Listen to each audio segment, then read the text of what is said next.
Good afternoon and welcome. Thank you so much for joining us. I'm Emily Beanie, Chief Curator of the Legion of Honor, and today it's my great pleasure to introduce Jeffrey Fraiman's lecture. We're going to hear from him today about some highlights of the Renaissance and Baroque sculpture collections. And this is the fourth lecture in a series we are presenting called A Closer Look. This year, celebrating the collections housed and exhibited at the Legion of Honor, which is celebrating its 100th birthday. So please do come back every second Saturday throughout the year to hear from different members of curatorial staff about various treasures housed here that belong to all San Franciscans. Before introducing Jeff, I'd like to share our institutional land acknowledgement. The Fine Arts Museums of San Francisco occupy unceded land of the Ramaytush Ohlone, who are the original inhabitants of what is now the San Francisco Peninsula. The Greater Bay Area is also the ancestral territory of other Ohlone peoples, as well as the Miwok, Yakuts, and Patwin. We acknowledge, recognize, and honor the indigenous ancestors, elders, and descendants whose nations and communities have lived in the Bay Area over many generations and continue to do so today. We respect the enduring relationships that exist between indigenous peoples and their homelands. We are committed to partnering with indigenous communities to raise awareness of their legacy and engage with the history of the region, the impacts of genocide, and the dynamics of settler colonialism that persist. Lincoln Park, where the Legion of Honor was founded in 1924, operated as city cemetery from 1868 until 1898. When the park was created, many of the burials were relocated, but the majority were not. Please join the Fine Arts Museums of San Francisco in honoring the memory of the thousands of individuals still buried in this land. So, Dr. Jeffrey Fraiman is Assistant Curator in the Department of European Decorative Arts and Sculpture with responsibility for the museum's collection of medieval to modern sculpture. Most recently, he served as presenting curator alongside Tom Campbell for the magnificent exhibition Art and War in the Renaissance, the Battle of Pavia Tapestries at the de Young. In prior positions at the Metropolitan Museum of Art in New York, he served as co-editor for a major collection catalog of Italian Renaissance and Baroque bronzes, published in 2022, and contributed to the exhibitions Valentin de Boulogne, Beyond Caravaggio, Michelangelo, Divine Draftsman, and Inspiring Walt Disney, the animation of French decorative arts. Jeffrey has written essays and entries in exhibition catalogs for the Met, the Louvre, Palazzo Barberini, Castello Sforzesco, and the Schion Kunsthalle in Frankfurt. He holds a PhD in art history from Rutgers University, where he specialized in Italian Baroque art. Please join me in welcoming him to the podium.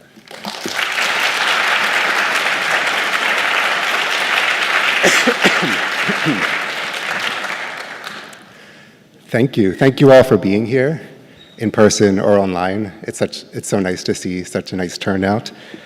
I want to begin by thanking some people, beginning with Emily Beanie, Chief Curator here at the Legion of Honor, for that kind introduction, for organizing this series, and for her support of my research. I also want to thank Martin Chapman, who is here, the former curator in charge of European sculpture and decorative arts, who oversaw this collection for about 20 years and brought me on recently.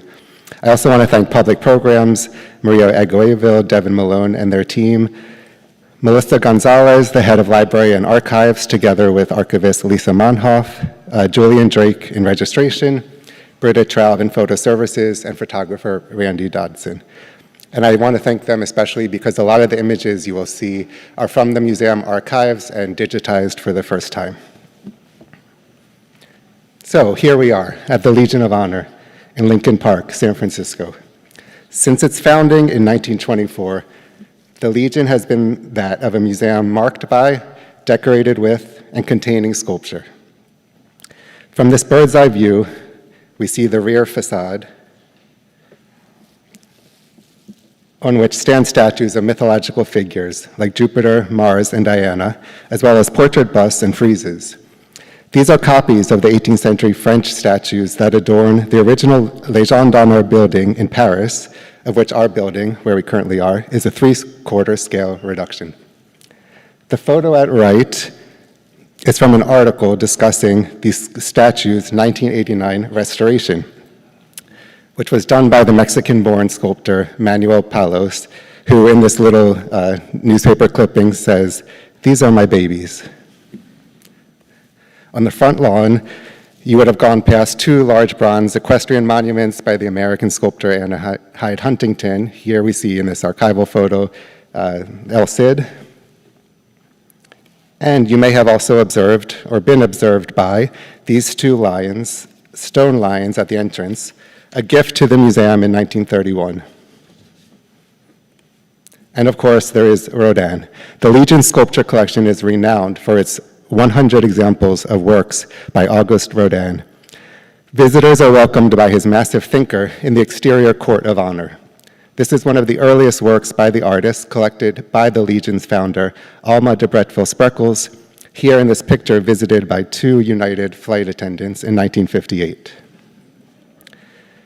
Beginning with a group of Rodins purchased after the 1915 Pan-Pacific International Exposition held in San Francisco, Alma Spreckels would go on to collect nearly 70 works by the artist, many of them seen here in two previous installations in the Legion's galleries. And keen-eyed among you might spot this bronze vase by Gustave Doré that is now outside the de Young Museum. Today, a visitor to the Legion can see a selection of important Renaissance and Baroque sculptures on view in the galleries upstairs. And this photo shows them after our reinstallation of this Southern Baroque gallery that the curatorial team did last summer, a brand new display. This aspect of the collection, though featuring superlative or intriguing examples, is less known and less heralded than some of our other collecting areas.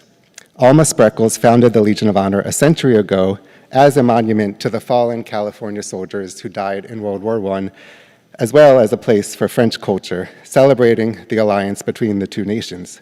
To learn more, I recommend visiting the great exhibition upstairs on the Legion's history by Associate Curator of European Paintings, Isabella Laura Chavez. Alma Spreckels was scarcely interested in sculpture before the 19th century, especially Italian. So for a history of this part of the Legion's collection, we must travel a little bit away to Golden Gate Park and the de Young Museum. Before 1972, when the two sites combined under the umbrella Fine Arts Museums of San Francisco, the de Young, founded in 1894, and the Legion existed as two different institutions, at times operating as unofficially affiliated, and at other times more as rivals.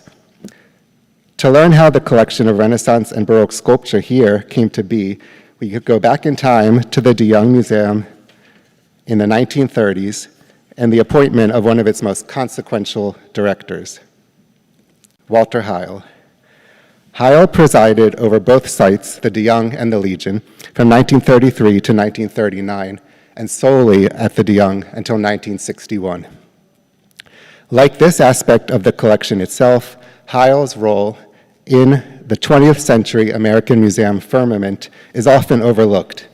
But over the course of my research, I became more and more convinced of what Heil said upon his retirement, that under him, what would become the Fine Arts Museums of San Francisco had gone, quote, from a respectable provincial institution to assuming the status of one of America's major museums, end quote. In today's talk, I will largely focus on Heil's impact on the Fine Arts Museum's collection of Renaissance and Baroque sculpture, and how his importation of modern museum philosophies emerging from his native Germany transformed our museums and established them as major players in the global museum world. Walter Heil, seen here, was born in Darmstadt, Germany in 1890. He first studied chemistry before adding art history as a major, later telling the examiner, "I wanted to be a chemical engineer. Then one day, I wandered by error into the wrong classroom and sat in on a lecture on Michelangelo." Who among us hasn't done that? He would study art at the universities in Frankfurt and Munich, as well as in Paris at the Sorbonne, before being recruited to America in 1926 by the Detroit Institute of Arts and their director, W.R. Valentiner, to be Detroit's curator of European art. Heil and Valentiner were part of a lineage of German art historians at the forefront of changing how museums collected and displayed works of art. The museological grandfather of Walter Heil, in many respects, is Wilhelm von Bode, the supremely influential art historian and director of the Kaiser Friedrich Museum, which is now named the Bode Museum in Berlin in his honor.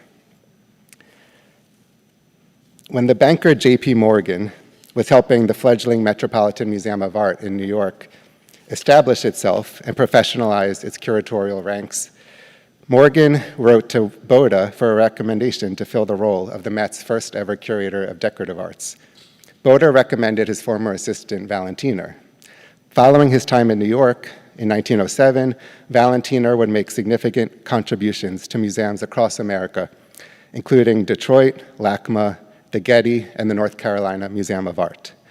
I've heard Valentiner described as a sort of Johnny Appleseed of American museums, going place to place and kind of building this philosophy along the way. One of the trends emerging from Europe at the end of the 19th century was the idea of the period room. Previously, museums like the Victoria and Albert in London had grouped together works of art by medium and function, so separate galleries for paintings, for textiles, sculptures, utilitarian objects, etc. So this new period room, developed by museums in Germany and Switzerland, was not necessarily a fully preserved, intact room from the past, but a gallery that displayed works of art across media from the same period and culture. This approach might seem commonplace for us today, but it wasn't always so. To quote Bode in 1891, a museum gallery should show the greatest possible isolation for each work and its exhibition in a room which should resemble, as near as may be, the apartment for which it originally was intended. During the first decade of the 1900s, the new Museum of Fine Arts Boston traveled to Darmstadt, Walter Heil's hometown, to study their new period rooms, and then a lot of the Boston decisions were based on that visit. So we might speculate that Walter Heil, growing up in Darmstadt, at the forefront of new museum displays, had an impact on his American career. Valentiner brought his philosophy to the Met, as seen in this photo, and in Detroit, where he presided from 1924 to 1945. According to Valentiner, it is more enjoyable to see rooms in which sculpture and decorative arts of a period are shown together with paintings, so that after looking at flat surfaces, the eye may rest by looking at plastic forms. His new form of museum display was not without controversy, as critics worried about the risks of introducing, or potentially introducing, modern architectural or decorative furnishings to an interior that could risk misleading visitors. The outcry could be heated, which it was in Detroit, and Walter Heil actually got involved to warn against too many modern, ornament in these rooms, writing a letter to the Art Commission about these spaces, that these artificial trappings might be out of fashion before long, and that instead the works of various media should be presented in front of a quiet and neutral background. During the Depression, the bleak situation in Detroit led to an inability to pay curatorial salaries. Edsel Ford, the son of automobile tycoon Henry Ford, wrote to various museums across the country to help secure Walter Heil a new, more stable position. This landed Heil almost by happenstance in San Francisco. And here I want to also emphasize, when Heil arrived to California in 1933, he really was one of the first trained art historians in the state. Valentiner would not arrive to work at LACMA until about 10 years later, and the Getty residence in Malibu were not open to public visitors until 1956. This newspaper article, written at the moment of Walter Heil's retirement as the young director in 1961, tells us how piece by piece Heil transformed the institution. The wordplay in the title had multiple meanings. Heil both transformed the collection by adding acquisition after acquisition, but also through a series of new museum displays that incorporated the latest in museum presentations, the period room. In October 1933, so during the first year of his directorship, the Chronicle announced one of his first new galleries, an Italian room where, quote, have been placed paintings and furniture of the 15th and 16th centuries, mainly Italian, with a few examples of Spanish workmanship. You see that in this little clipping at the left. As part of this new display, Heil had acquired a marble bust, seen here at center, that the Chronicle featured a month later. Based on my research, this is in all likelihood San Francisco's earliest acquisition of an Italian Renaissance sculpture.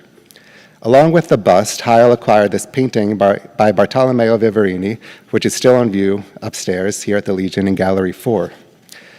I searched in vain for images of this Italian period room, but I have not yet found any. We can presume, though, that he bought these two works, both arriving in 1933, to display together in that gallery.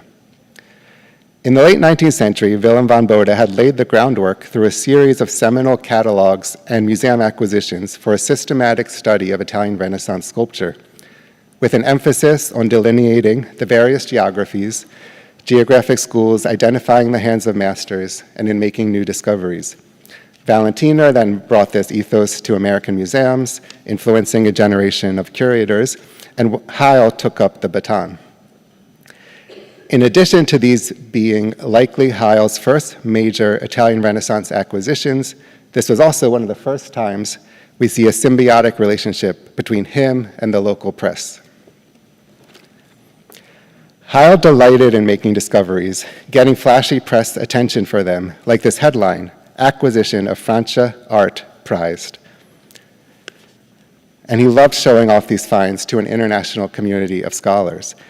One-time Legion curator Michael Conforti later described Heil as, quote, having a sense of adventure with a Teutonic tradition of connoisseurship. At the end of his tenure, Heil himself reflected on his career. Quote, sometimes there's an element of time wasting in the work when you're constantly being asked to look at a lot of things which are only so much junk. The trouble is, you can never really be sure whether it's time wasting or not. Once in a while, something really valuable turns up. Heil's first acquisition provides us insight into his MO.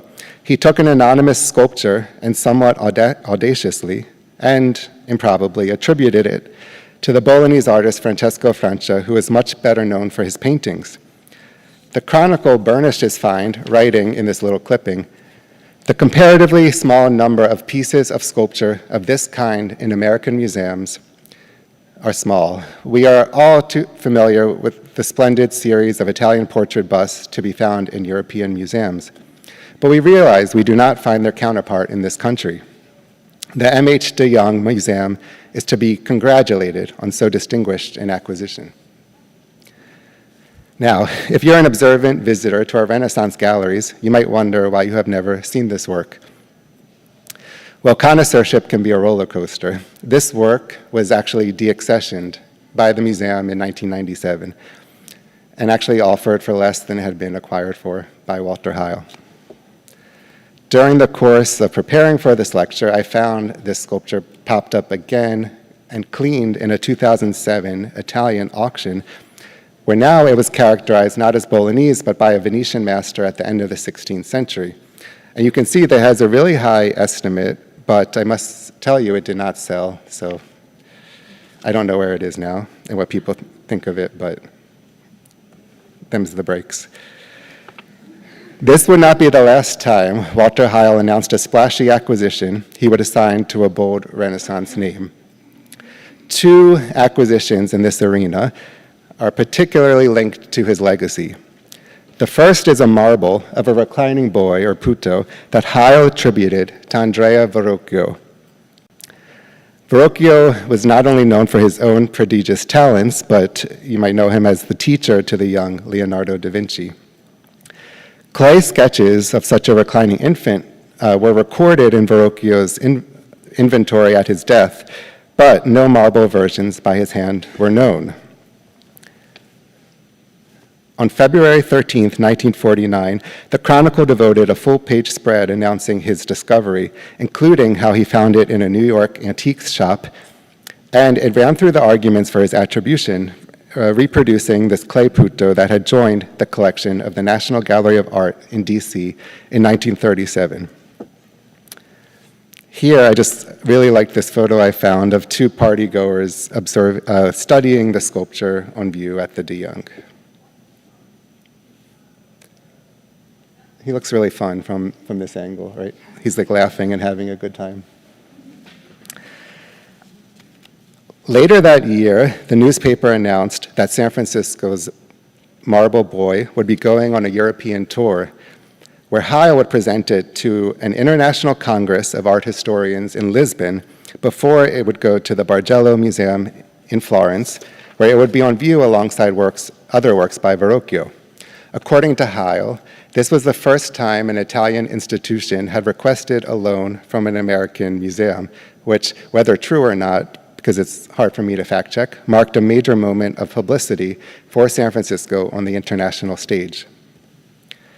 Subsequent scholarship has moved the attribution of this marble from Verrocchio himself to his associate Francesco di Simone Ferrucci, but it remains an important piece in the collection. We never deaccessioned it, don't worry, and it validated Heil's eye, or at least his spirit of discovery.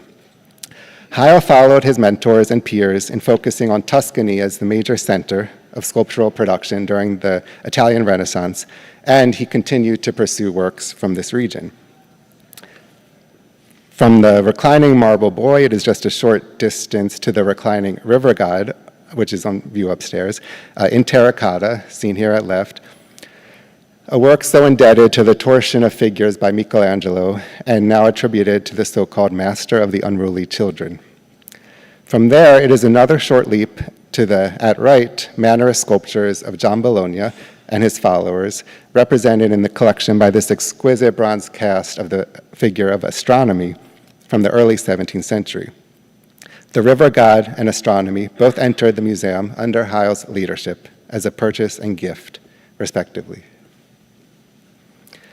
There is one work that is inseparable from Heil's legacy, this marble bust of Cosimo de' Medici, Grand Duke of Tuscany.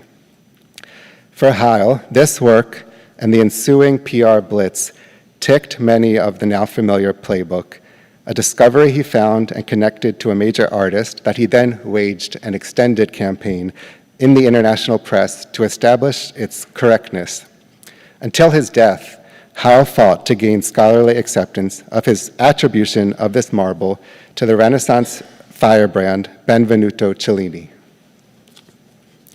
The enterprise was so closely linked to his life that it even received its own section in his obituary, which read, quote, "His stubborn, probing zeal, fine eye, and knowledge led him into many rows, more often with self-appointed experts than with scholars of rank.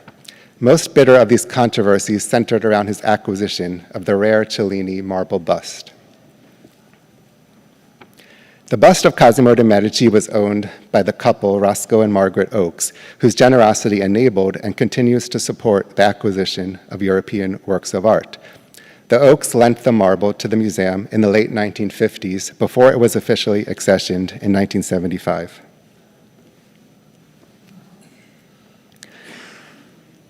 From the time the Oakes lent it to the De Young until his death, Heil argued it was an autograph marble version by Cellini of his own celebrated bronze in the Bargello Museum in Florence. The rollout of his discovery was carefully orchestrated, not a charm offensive, but more of a connoisseurial onslaught. There were multiple events unveiling the work to the press and public here in San Francisco. I found this invitation to a presentation where the centerpiece of this event is coyly billed as a newly discovered masterpiece of the Italian Renaissance.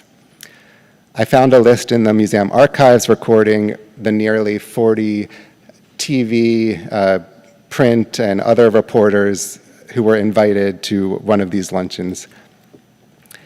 From then on, the putative Cellini garnered much press, multiple full-page spreads, in local newspapers. Here's just two.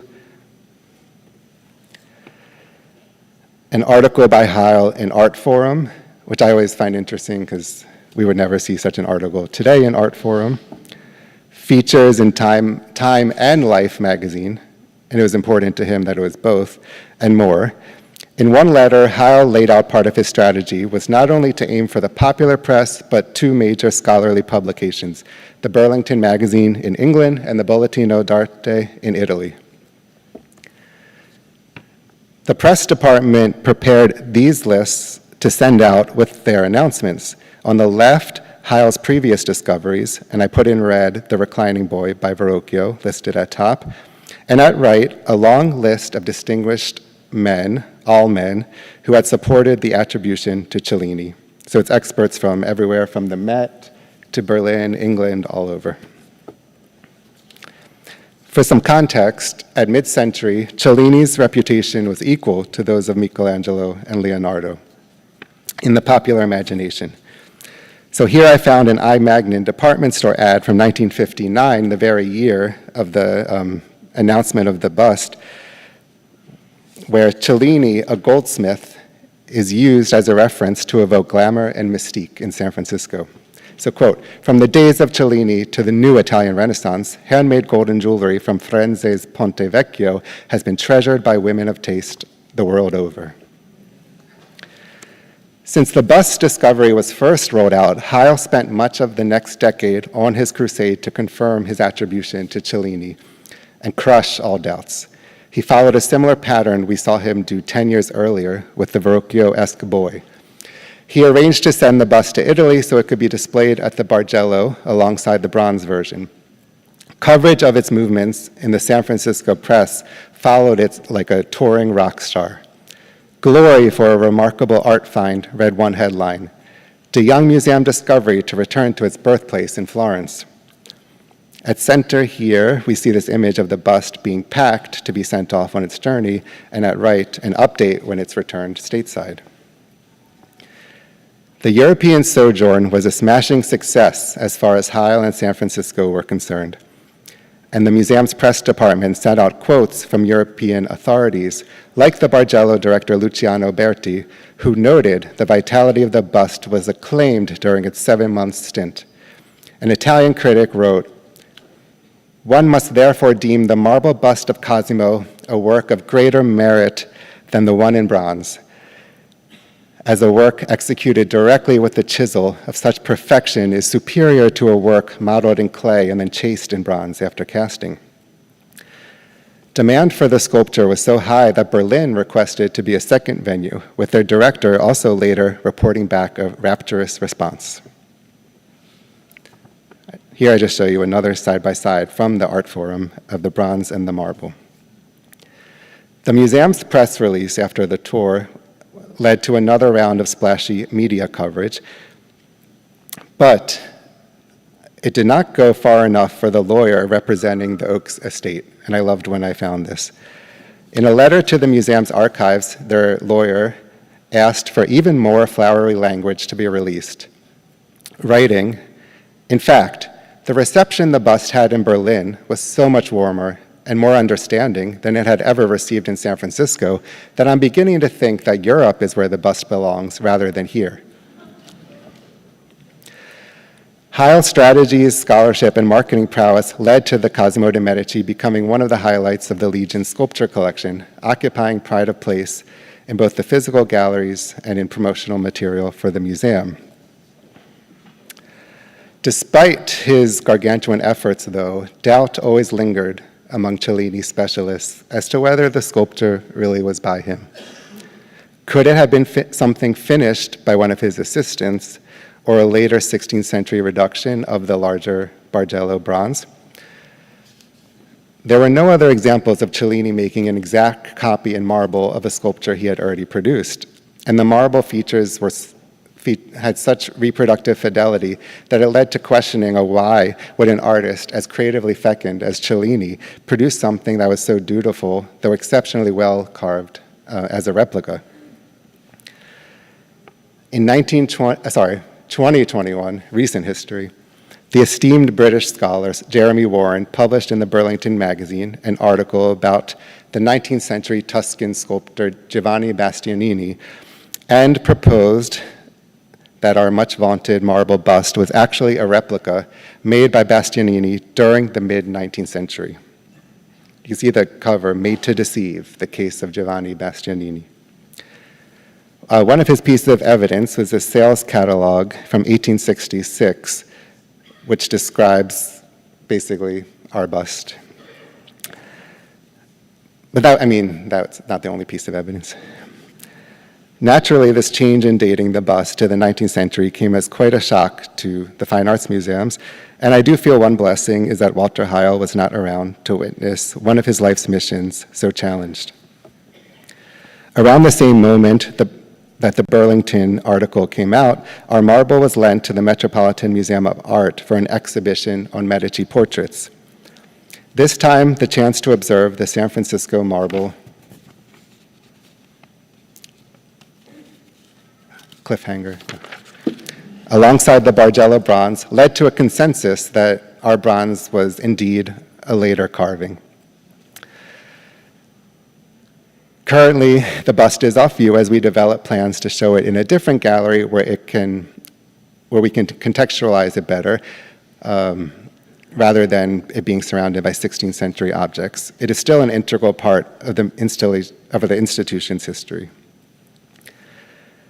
It might be natural then at this point to ask, with all these flashy acquisitions that later got deaccessioned or downgraded, did Walter Heil actually possess a good eye? I want to put forth a defense of him and his legacy on several counts. What we see in terms of changing attributions, downgraded works, deaccessions, etc., is actually a pretty common phenomenon. In the earlier days of art history, or of museums, especially in America, as art history developed, it was very typical to try to link works of art that appeared on the market or in a private collection to big names. Before each subsequent generation of art historians, availing itself to new research and documentation, could flesh out the field with a better understanding of the wider range of hands at play. I also want you to imagine a pre-internet world, a world where color images were not readily available, where connoisseurs based their considerable knowledge on their memories from travels and from the black and white photocopies available in books, or by writing to an institution, asking for a photocopy or Xerox, and then waiting 6 months, a year to get that one image back just to make your argument. We might reflect how displaying the marble and bronze bust in 2021 led to a different art historical reception than when he had sent it to Florence over 60 years earlier. Because you would expect the local Italians to be critical of the San Francisco bust, but it seems they were not. The two works themselves did not essentially change during this time span, but in some ways the larger field has. Many of the factors that were praised in the 1950s were now being held against it. Its extremely fine finish, its closeness to the bronze, evidence of what we call pointing marks. In my book, this saga, though interesting, lots of ups and downs, pretty consequential for us, should not be seen as a blemish against Heil's record. As one of the first Renaissance art historians in California, Heil was pioneering in his efforts at building a world-class collection in the Bay. He had a far-reaching tenure as director here and on art in America more generally. During the Depression, he was director of the Public Works of Art Project, as director of the region encompassing Northern California, Nevada, and Utah. He was prolific in organizing exhibitions, including some of the earliest instances of what would later be called blockbusters. He established the museum's Bulletin in 1938 as a venue for scholarly research, and he was a strong presence on the international art scene, bringing masterpieces to America.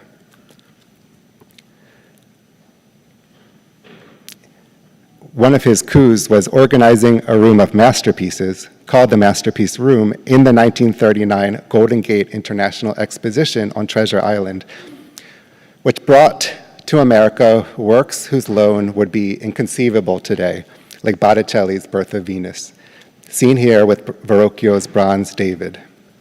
The display also included Michelangelo's marble Madonna Tondo from the Royal Academy, London, and works by Titian, Raphael, and more. Heil was skilled at diplomacy, allowing him to negotiate big loans and exhibitions out of Europe. During World War II, when an exhibition of French works of art from the Louvre was left stranded in South America, Heil organized for them to have an American tour before they could safely return to Europe.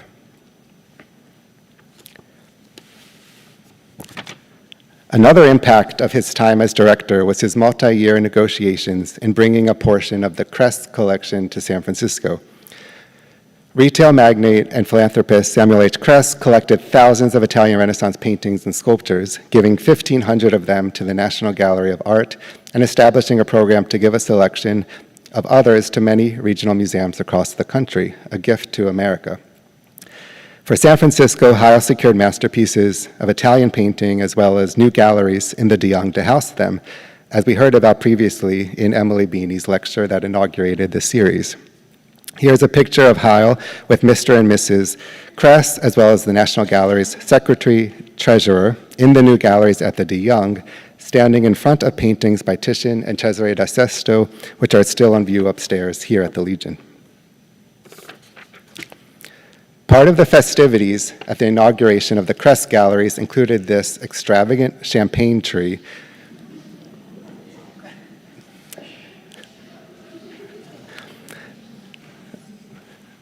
whose multi-tiered registers of bottles and flowers brought to mind for me this multi-tiered candlestick, the only sculpture within the Kress group given to San Francisco. This object helped Heil present an important aspect of Renaissance production, the bustling industry of bronze statuettes in northern Italian centers like Padua and Ravenna. It was Willem van Bode back in Berlin, going back to him, who was one of the giants in classifying and cataloging thousands of small bronze statuettes and in getting collectors, including American collectors, to appreciate them as objects for study and acquisition. Considering its size and the number of figures, this candlestick was a major monument of the bronze form, comprised of 6 registers of small figures supporting each successive register above. Not surprisingly, I guess it's a tale as old of time. The work entered the collection as by an artist that we no longer think it's by, the sculptor Riccio. And this is Riccio's celebrated Paschal candelabrum in the Basilica of St. Anthony in Padua. This was one of the most influential works of art in the early 16th century, although it's still very hard to see when you go there, and it's also very hard to find photos of online. But I promise you it was very, very influential with its eclectic vocabulary of enigmatic ornament, like sphinxes and satyrs, a mixture of theological and pagan themes in an ecclesiastical setting. Riccio's influence was so vast and far-reaching that for centuries, that untold number of small bronzes entered early museum collections under his name. Later in its history, scholars identified many of the individual figures on our candlestick as models by Riccio's successor, known as Severo da Ravenna. So at the middle is a small figure in the Met who can be connected to one of the figures in our candlestick. And in the Met's Bronzes catalog, the late great curator James David Draper mentions our candlestick and calls it little discussed. Well, I hope Jim would be proud I am discussing it now, and I hope you all go upstairs to Gallery 4 and discuss it amongst yourselves.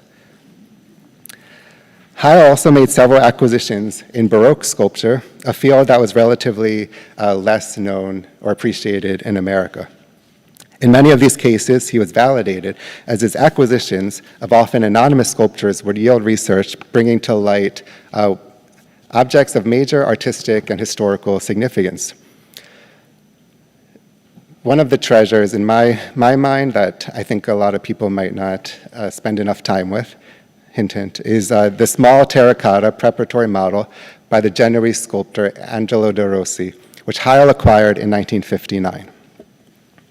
I couldn't help but wonder if Heil liked the synergy of the sculpture bearing the same name as the recently deceased former mayor of San Francisco, Angelo Rossi, whose tenure overlapped with much of his. The work had been previously unknown, and we actually have a letter where Heil wrote to a curator at the Vatican basically saying, "When you walk around St. Peter's, does our guy look like any of yours?"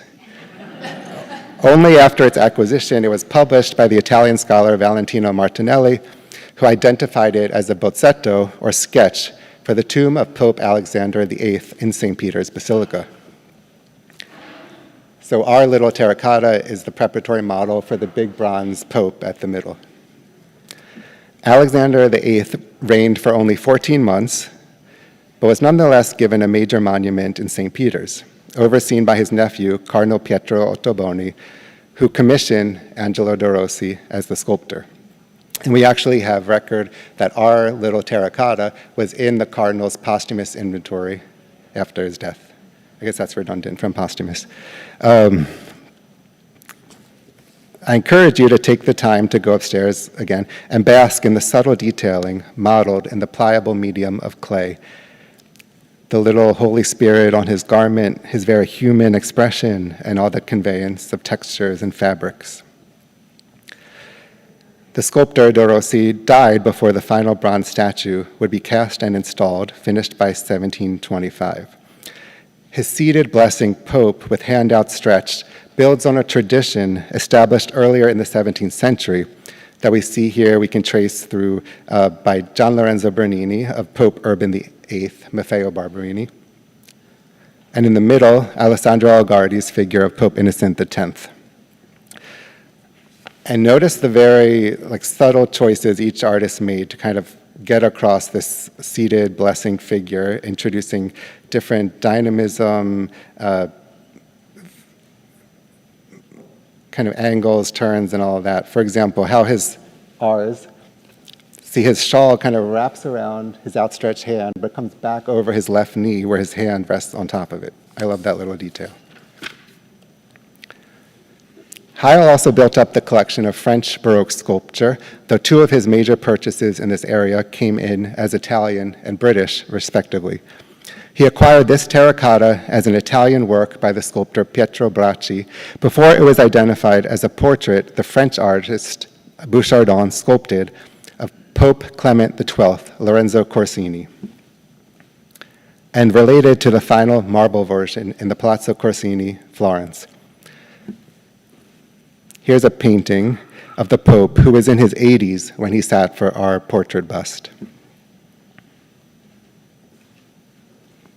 In close-ups, we see how Bouchardon suggested the elderly Pope's incipient blindness and sense of lived-in dignity. In 2017, the Getty Museum organized an exhibition on Bouchardon, a French sculptor who trained at the Royal Academy in Paris before a productive sojourn in Rome, where he received this papal portrait commission.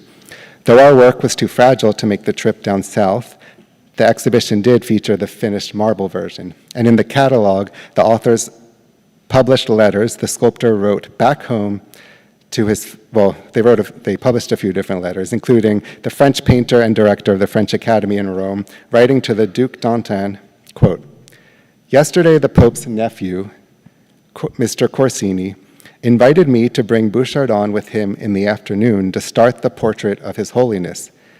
This is going to get a lot of people talking, mortify someone, and be the envy of French sculptors." A few months later, in the second quote, Bouchardon proudly wrote to his father, "I am presently doing the portrait of the Pope in marble. He gave me 4 audiences to do the model. I asked His Holiness for permission to kiss his feet. He granted it to me. As I was bowing down before him, he told me in French, 'It is those of my virtue that should be kissed.' During the 4 audiences, I did not dare to speak to the Pope. The Pope told me in good French that he had no need of an interpreter, that I could speak to him and make him strike a pose as I wished." Heil connected our terracotta bust with this preparatory model, presumably the very one that emerged from these sessions with the Pope and that was admired by all the artists of Rome. Heil made yet another discovery with this expressive terracotta bust, which at the time of its acquisition was thought to be a portrait of the British architect James Gibbs, seen here in a marble by the Flemish sculptor active in England, Riesbrock, identifying it as the hand of Antoine Quasivaux, royal sculptor to Louis XIV. Walter Heil recognized it as a model for the artist's self-portrait in marble in the Louvre. Once again, his find was celebrated in the local press. So here's a really nice article about it. Compared to the colder, more sterile marble, the terracotta allows the opportunity for a degree of naturalism and spontaneity that gets across more immediately the sculptor's hand. Here we see it in the wrinkles and furrowed brow of the artist, while his cravat dissolves into an impressionistic array of loose fabric.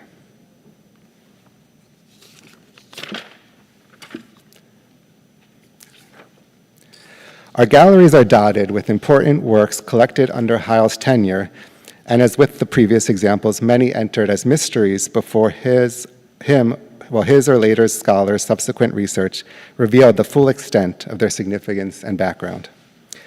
This is an extraordinary alabaster relief, presented almost like a diorama of the Lord rebuking Adam and Eve. When it joined the de Young collection in 1959, it was considered to be by a northern Italian artist, with the suggestion maybe someone at work at Milan Cathedral, which feels just like someone picking something random to propose, in my opinion. Regardless of its origins, Heil recognized its superb qualities. The remaining polychromy visible in the Lord's garments at left and elsewhere, the background, the trees, the strong expressions on their faces, the sharp detailing on elements like the serpent's scales, the evocation of their hair. Decades after its acquisition, a Barcelona-based art historian recognized it not as the work of a northern Italian artist, but that of the Catalan sculptor Bartomeu Robbio. A comparison of reliefs still in Spain with our work quickly confirms the relationship between the documented reliefs and ours. So you can really see the distinct, ours is at right, that's Adam. The distinctive hair and eyelids, and one of my favorite details, how the artist suggests the skin pulling across Adam's sternum, seen here. These reliefs, including ours, all originate from the same 14th century commission for the Cathedral of St. Mary in Lleida, Spain, which was built in the 12th century and deconsecrated and turned into a military base in the early 18th century by King Philip V. The edifice still stands, but the works of art have been transferred to the local museum. In the early 2000s, our sculpture was lent to an exhibition there reuniting the disassembled fragments. It is the only known work by this rare sculptor in an American collection, and the local Spanish newspapers recognized that, referring it to here as the American piece, I outlined in red. And here, ours is at the upper left. From one of the earliest sculptures in the collection to one of the most recent acquisitions, our collection of Spanish sculptures is small but growing, with former curator in charge, Martin Chapman, acquiring this 17th century work in 2018. Fittingly for our city's namesake, it shows St. Francis as a living apparition, evoking the moment in 1449 when Pope Nicholas V visited the saint's tomb in Assisi and witnessed the miraculously preserved body of the saint, a stunning example of the vivid realism of polychrome sculptures in the 17th century in Spain. The subject was popular across media and depicted several times, for example, in well-known paintings by Zurbaran. And at right, these actually currently, if you get to Lyon, France, there's an exhibition exploring these images of St. Francis across painting and sculpture. Although our work is not there, it's upstairs, and you can go see it now. Here, we have our own fun dialogue, which is showing it the three-dimensional St. Francis with the celebrated painting of the saint by El Greco, which was part of the Kress gift. Walter Heil retired as director of the De Young in 1961.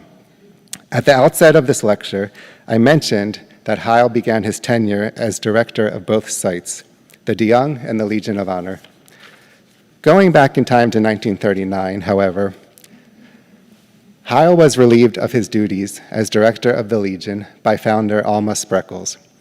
His successor, Thomas Carr Howe, seen here at left in a photo with Mrs. Spreckels and her son, relayed what happened, the controversial events, in a later oral history. Mrs. Spreckels was appalled to learn that Walter Heil had been in the German Air Force during World War I. Heil conjures a scene in which Mrs. Spreckels called him to her boudoir to let him know Heil was out. Heil said, quote, "In a voice you could have heard to the far alone islands, 'Mr. Heil, do you think it's right for a man who shot down our boys during the war should be director of this museum?'" It might be understandable when we think of Alma's point of view, because she did found the museum, after all, as a memorial to the California soldiers who died in World War I. Heil was nonetheless in shock. I'm grateful to my colleague Laura Camerlengo, who unearthed a letter of July 24th, 1940, in the Special Collection Archives at Syracuse University, which provides insight into Heil's reaction. Heil wrote to the collector Archer Huntington, "I told you when I last saw you of the renewed change in the attitude of Mrs. Spreckels. Since my return, she had become even more hostile, despite all of my conscious efforts to please her through the successful work I did for the Legion and all my personal endeavors to cater to her whims. Having been unsuccessful in fighting me on professional grounds, she finally made use of the war hysteria by telling people that I had, quote, 'shot down our boys in the last World War.' The fact that I never encountered an American soldier and only fulfilled my obvious duties to what was then my country, and that this all happened a quarter of a century ago had no bearing on her attitude. Although the overwhelming majority of San Franciscans, including the newspapers, were evidently on my side, I decided that the whole thing was not worth bothering with any longer and offered my resignation. I can only say I am happy I did." Thomas Carr Howe was then promoted to director of the Legion as Heil's successor, and here he is featured in a profile in the Chronicle on the directors of the De Young, the Legion, and the San Francisco Museum of Modern Art, called the Museum Moguls. Howe himself had a remarkable life, including as one of the monument's men following World War II. He retired as director emeritus in 1968, the same year as the death of Mrs. Spreckels.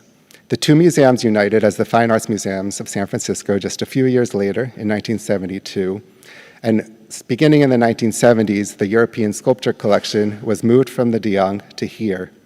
Heil's impact can be felt in many of the upstairs galleries, likely to Alma Spreckels' chagrin, and later curators have built on his legacy. The Fine Arts Museums have continued making targeted additions of Renaissance and Baroque sculpture to its collection through a series of both curatorial purchases and generous gifts from collectors. When people ask me my favorite sculpture in the collection, this is my go-to, the portrait bust of Maffeo Barberini, Prince of Palestrina, carved in the 1680s by the Roman Baroque sculptor Lorenzo Toni.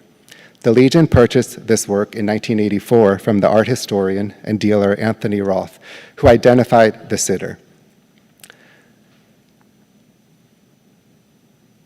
The museum, waffling between putting its resources towards this or a bronze bust of a different cardinal from the same period, had consulted with Jennifer Montague, the leading scholar of Roman Baroque sculpture both then and now, who recommended this as the superior acquisition.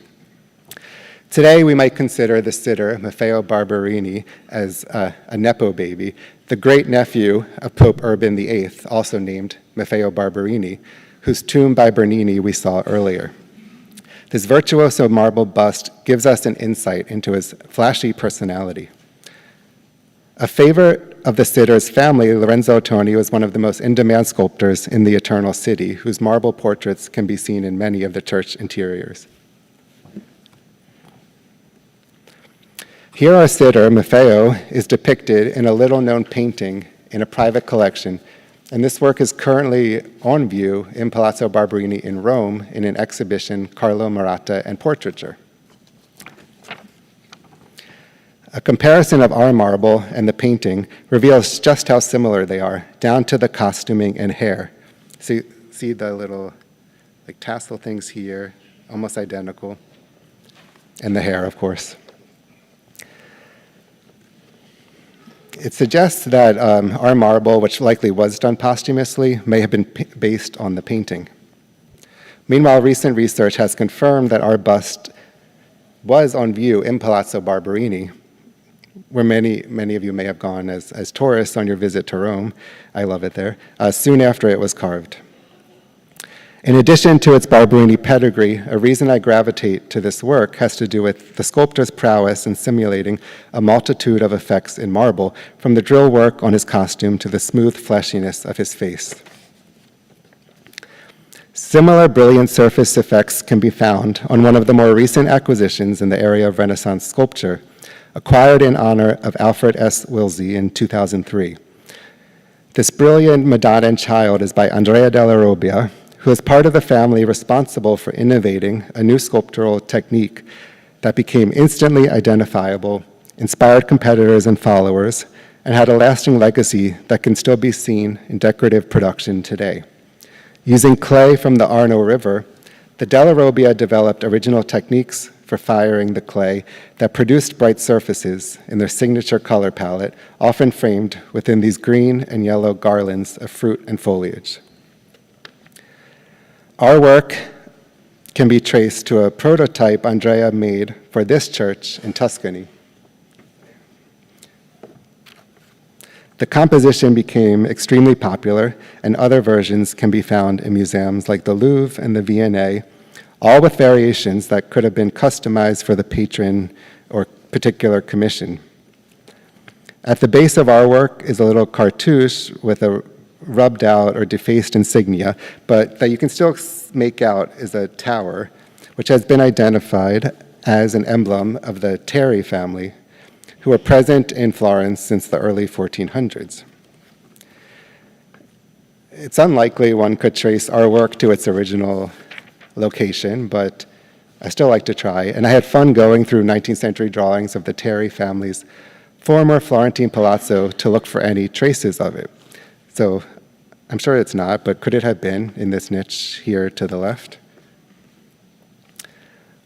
Our collection continues to grow in various ways. In 2023, as part of the Kirk Edward Long gift shepherded by my colleague Florio Rinaldi, we received 3 Renaissance bronzes, the finest of which is this refined and elegant Cleopatra attributed to the sculptor Hubert Lesueur. I apologize for my cell phone photo of it. This is really a hot-off-the-press edition that we have not yet had time for new photography, but it's a really, really nice bronze. Here I show you an archival photo of a previous configuration of the Italian Renaissance gallery here at the Legion, likely dating to before the 1990s. As we reflect on 100 years of the Legion, we return to where we began with our physical building. Visitors often tell me how refreshing it is to be able to study the entire sweep of Western art history in this beautiful jewel-like structure at Land's Edge. When it comes to the Italian Renaissance and sculpture more generally, the Legion is now the perfect melange of founder Alma Spreckle's vision with the museological ambitions of her adversary, Walter Heil, whose acquisitive scholarly spirit and introduction of mixed media period rooms to California reverberate to this day. If Alma herself did not prioritize Italian art, her beloved Rodin, who took direct inspiration from Italy, and his hero, Michelangelo, like in imitating the effects of Michelangelo's unfinished marbles, Rodin would surely have loved being contextualized in such a building, where one can study the development of sculpture from the 13th century to his time and beyond. Thank you.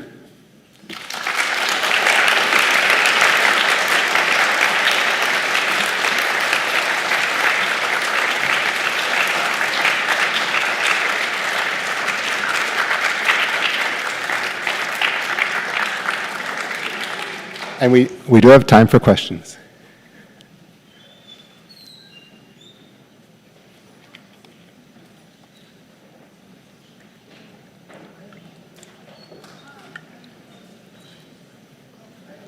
question. Yes. Why isn't the Doré at the Legion instead of at the de Young? It seems like it'd be natural here, and it's been here. I've asked Tom Campbell about that. And inside seems to be where it should be, since it's, I'm sure, a little delicate outside. But anyway, your answer would be great. Oh, thank you.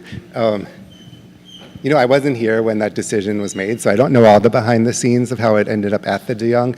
But I know we sometimes float bringing it back, and I think every time I see a photo like that, I feel more and more convinced. So we'll see. But I think that photo I did show probably predated Rodin's Three Shades, which had formerly been outside in the park. And I suspect when that moved inside, that became the perfect place for it, and then the vase was displaced. But I don't know the full history, but I agree with you. Oh, I have breaking news that the director is planning to bring it back to the Legion.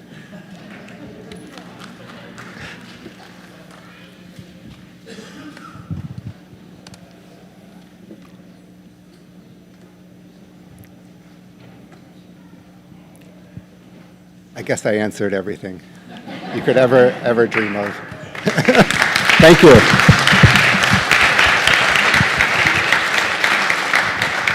I want to remind everyone at 2:30 there will be an exciting musical performance upstairs in Gallery 10 of the San Francisco Ballet Orchestra, and they're performing music related to the themes in my lecture of Renaissance and Baroque art. And we also have tarts, really fun pastries that if you're there, everyone will get. They're really beautiful and delicious, so I recommend that. Thank you.